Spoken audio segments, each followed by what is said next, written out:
Mis queridos amigos y amigas, bienvenidos a este devocional matutino de Semana Santa. Como bien tú sabes, durante todas las mañanas he estado compartiendo un mensaje breve de la palabra del Señor.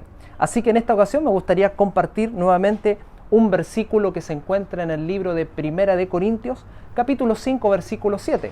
Dice así la palabra de Dios: Limpiaos pues de la vieja levadura, para que seáis nueva masa, como sois sin levadura, porque nuestra Pascua, que es Cristo, ya fue sacrificada por nosotros.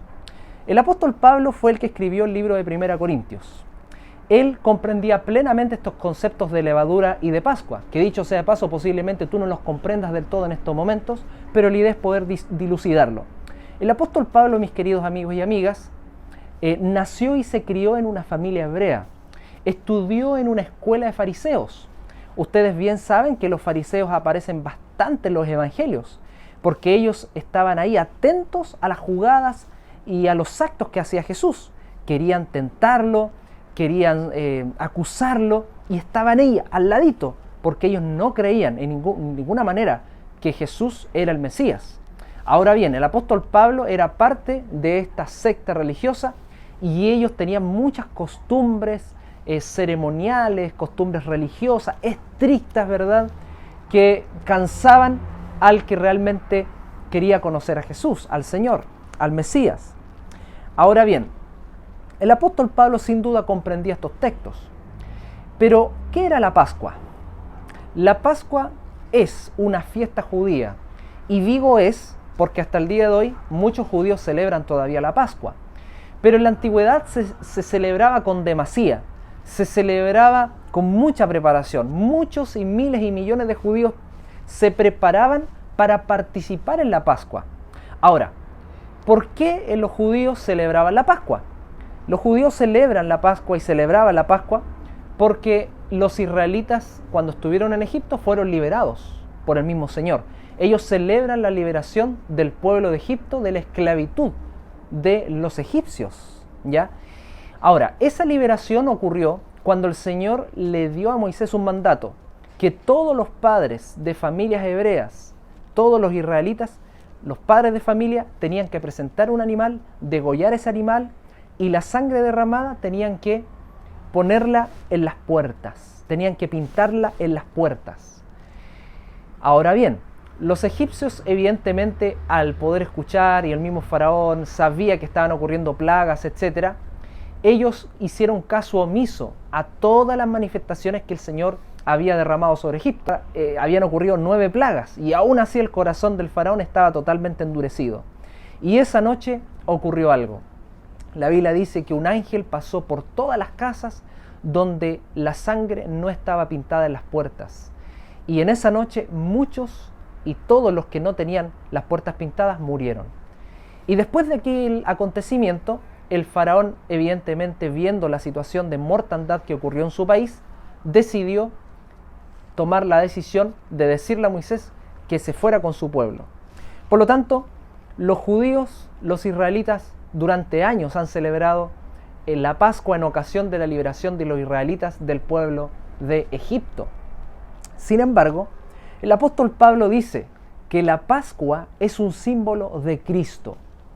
Porque así como el padre de familia traía un animal que era un cordero de un año sin defecto y los degollaba y luego pintaba la sangre en la puerta, de esta manera ellos eran liberados después, ¿no? De esta manera Cristo, como Cordero de Dios, Él quitó el pecado del mundo. Cristo fue un cordero sin mancha, porque fue un cordero sin pecado, y Él murió en la cruz para expiar y quitar todos los pecados del mundo. Pero déjame decirte algo más. Actualmente Cristo sigue perdonando y limpiando los pecados de este mundo. Por eso el apóstol dice que la Pascua es Cristo, porque así como esos corderos se sacrificaron y la sangre como símbolo de protección, como símbolo de cuidado y como símbolo de perdón, ¿verdad?, de perdón y de salvación, de la misma manera la sangre de Cristo es un símbolo de perdón y de salvación. Porque así como los israelitas fueron librados de la esclavitud egipcia, de la misma manera todo aquel que recibe a Jesús en su corazón es liberado de la esclavitud del pecado, de la esclavitud del pecado. Y me gustaría corroborar esto con el libro de Gálatas. Libro de Gálatas, capítulo 3. Vamos juntos a Gálatas 3, versículo 13. Dice así la palabra del Señor. Cristo nos redimió de la maldición de la ley, haciéndose maldición por nosotros, pues está escrito, maldito todo el que es colgado en un madero. El Señor llevó la maldición del pecado en su cuerpo, porque aquí el apóstol nuevamente habla de la maldición de la ley. ¿Qué es la ley? Bueno, la ley tiene diferentes significados. Entre eso está la ley de Dios, que son los 10 mandamientos. Pero también en algunos pasajes la ley se refiere a la ley del pecado. Y el apóstol Pablo habla de esta ley que tenemos nosotros en nuestro cuerpo, que es la ley del pecado. Tenemos nosotros, consciente o inconscientemente, tenemos la facilidad de pecar. Tenemos una naturaleza pecaminosa. Nos es muy fácil cometer un pecado, pero el Señor, con todo su amor, con todo su sufrimiento y su misericordia, llevó los pecados de todos, de toda la humanidad en su cuerpo para expiarnos y ofrecernos la salvación. Ahora bien, ¿por qué la Pascua hoy en día nosotros, los cristianos, no la celebramos? Porque con la muerte de Cristo se anularon todas las fiestas judías y todas las ceremonias religiosas judaicas. Porque con la muerte de Cristo ya no fue más necesario que los israelitas llevasen ofrendas ante el templo. Ya no fue más necesario degollar animales o matar animales para que de esta manera los pecados del pueblo sean perdonados. Con la muerte de Cristo se anuló completamente todo aquello. Y una muestra de eso se encuentra en el libro de San Mateo capítulo 27. Vamos juntos a San Mateo capítulo 27 y vamos a leer 2 versículos aquí. San Mateo capítulo 27, versículos 50 al 51. Dice así la palabra del Señor. Pero Jesús, habiendo otra vez clamado a gran voz, entregó el Espíritu. Jesús estaba en la cruz y clamó a gran voz y entregó el Espíritu, es decir, murió, en otras palabras. Versículo 51. Cuando Cristo murió, ¿qué pasó? Versículo 51, entonces el velo del templo se rasgó en dos, de arriba a abajo. La tierra tembló, las rocas se partieron. El templo, el lugar más sagrado para los judíos, más sublime para los hebreos, incluso para los propios discípulos que no comprendían a esa altura lo que simbolizaba, lo que representaba realmente la muerte de Cristo. Pero cuando Cristo murió, el velo del lugar santísimo, porque recordemos que en el santuario o en el templo habían 3 lugares, estaba el patio, luego dentro había una estructura donde tenía 2 habitaciones, el templo. La primera era el lugar santo y la segunda era el santísimo. Entre esos 2 había una cortina. Y cuando Cristo murió, esa cortina se rasgó en 2.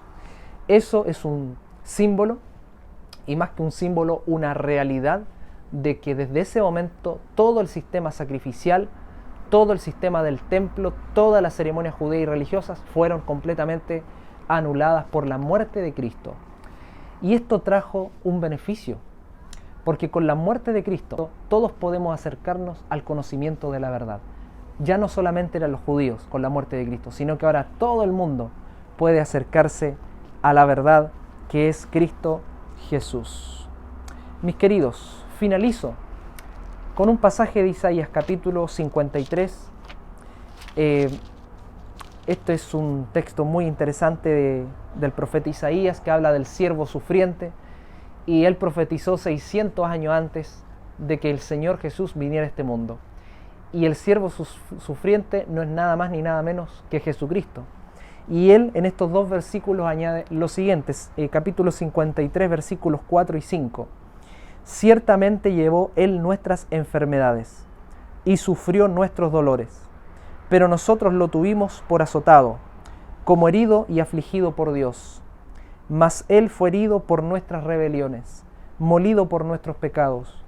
Para darnos paz, por darnos la paz cayó sobre él el castigo, y por sus llagas fuimos nosotros curados. Alabado sea el Señor.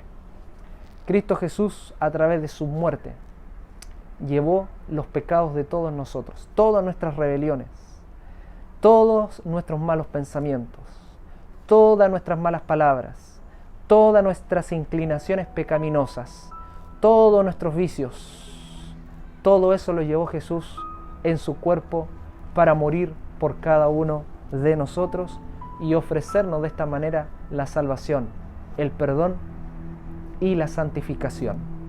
Mi querido amigo y mi querida amiga, que me estás viendo en esta ocasión, yo te invito a que en el nombre de Jesús, desde ya puedas aceptar el perdón del Señor, desde ya puedas abrazar la salvación. Él murió para socorrer no solamente a los judíos, sino que Él murió para socorrer a todo el mundo.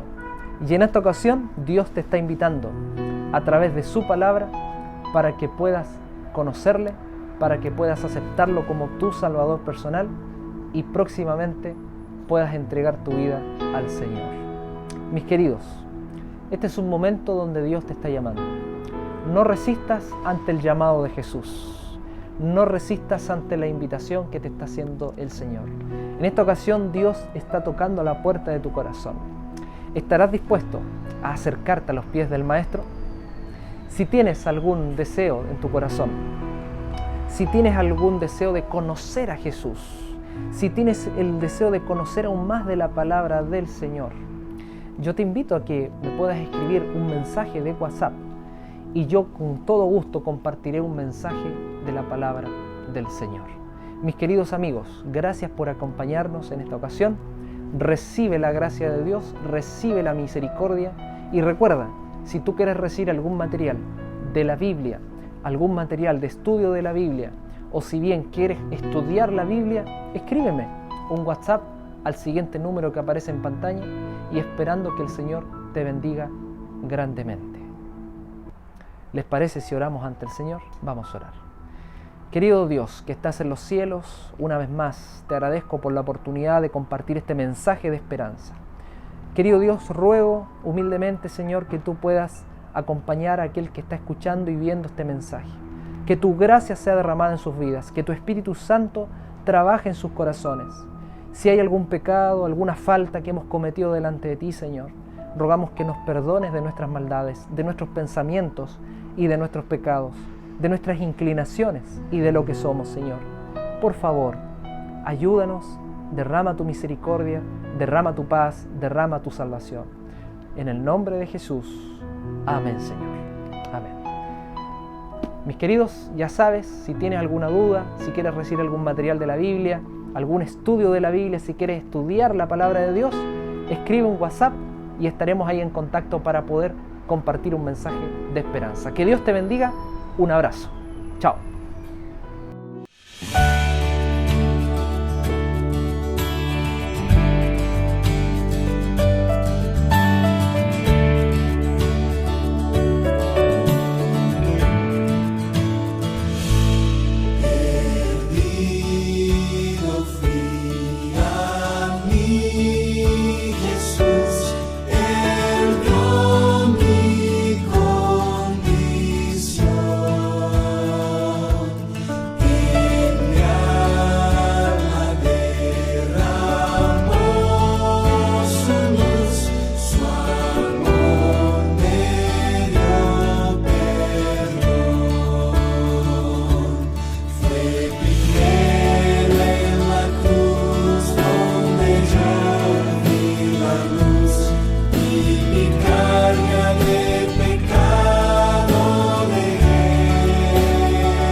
Jesús.